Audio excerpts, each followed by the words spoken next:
So glad you're here with me today. You know, sometimes we hear stories that don't come from newspapers or news feeds, but from quiet corners of the world. Stories that are soft but strong. Stories that remind us what real courage looks like. Today, you're about to hear one of those stories. Our guest is Amina. She's a young woman from a small village near Kano, Nigeria. There's no internet cafe where she lives, no English teacher, no fancy school, but somehow, with nothing more than an old phone, a cracked screen, and a dream in her heart, Amina taught herself English. She's not a celebrity. She's never been on TV, but to me, and I think to you too, she's the kind of hero the world needs more of. So settle in. This is a story about dust roads, determination, and the sound of hope spoken in a new language. Let's listen to Amina's voice, a voice that refused to stay silent. My name is Amina, and I come from a small village near Kano, Nigeria. You probably won't find my village on a map. It's not famous. There are no big roads, no city lights. What we do have is dry land, dusty paths, goats walking freely, and people who work hard just to eat 2 meals a day. Every morning, I woke up before the sun, swept the yard, helped my mother fetch water, and started the day with chores. We didn't have electricity or running water. We cooked over firewood, and when the sun went down, everything went dark. In our home, we spoke Hausa. That's the language of our hearts and our people. Nobody around me spoke English. I didn't grow up hearing it in conversations. The only time I saw it was when our teacher wrote it on the board, and even then, it felt like a language that belonged to someone else, someone far away. But I remember being just 10 years old, sitting on the floor of our classroom with a cracked chalkboard in front of me, hearing the word apple for the first time. I had never seen an apple. I didn't know what it tasted like, but I remember thinking, if I could learn the words from that other world, maybe I could belong in it too. Our school had no library, no desks, no storybooks, just one teacher, a few old notebooks, and children eager to learn with nothing but their voices. I used to copy English words into the margins of my math book because I had no notebook for English. I would whisper them to myself when I was fetching firewood or pounding yam. I didn't know if I was saying them right, but I kept repeating them anyway. Sometimes other girls teased me, said I sounded funny, but I didn't care. I wanted to understand the world beyond our village. When I turned 15, something small happened that changed everything. My cousin came to visit from the city. She had a tiny old phone with a cracked screen and no SIM card. Before she left, she handed it to me and said, "Maybe this can help you learn." I held it like treasure. We didn't have power in our house, but my uncle had a small solar panel. I would charge the phone during the day, just a little, and listen to it at night under my blanket.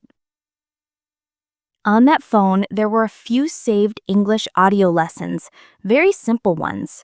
Hello, what is your name? My name is Sarah. This is a pencil.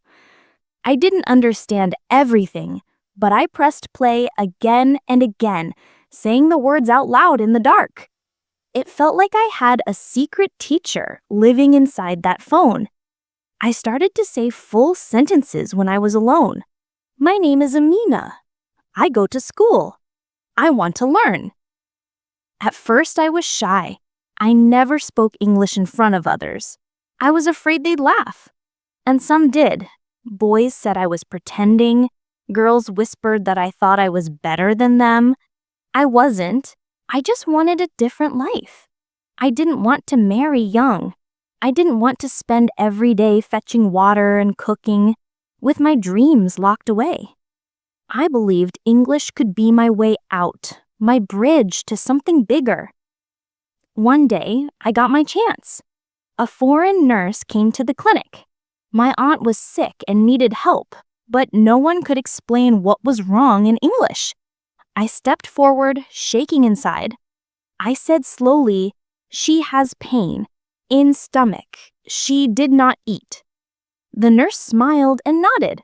"Thank you. Your English is good," she said. I had never felt so proud in my life. That one sentence gave me something I had never truly felt before: confidence. After that, I stopped hiding. I spoke more English in school. I started writing my own little sentences in an old diary I found. I used charcoal when I didn't have a pen. When new aid workers visited the village, I tried to talk to them. And slowly, I got better.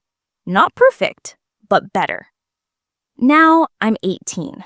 I still live in the village, but every Saturday I gather the younger girls under a big mango tree and teach them the English I know. We laugh a lot. We sing words like mother, home, and hope. We make mistakes, and that's okay. We don't have a blackboard or books, but we have dreams, and that's enough for now.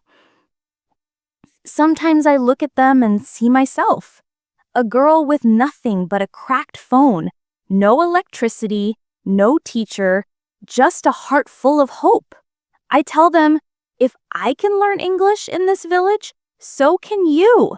You don't need to be rich. You don't need to be perfect. You just need to believe that your voice matters. And I believe that with all my heart. Wow. I don't know about you, but I'm sitting here just in awe. Amina didn't have a school library. She didn't have a tutor or a computer or even electricity half the time.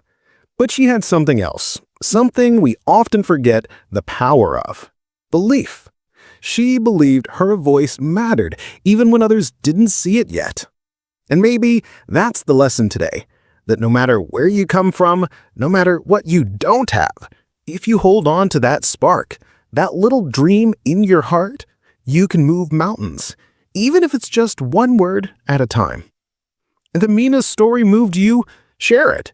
Not for fame, not for numbers, but because someone out there, maybe in their own quiet village, needs to hear that it's possible. Thank you for listening. Thank you for caring. And thank you, Amina, for reminding us that strength isn't loud, it's steady. Until next time, I'm David, and this is why we listen.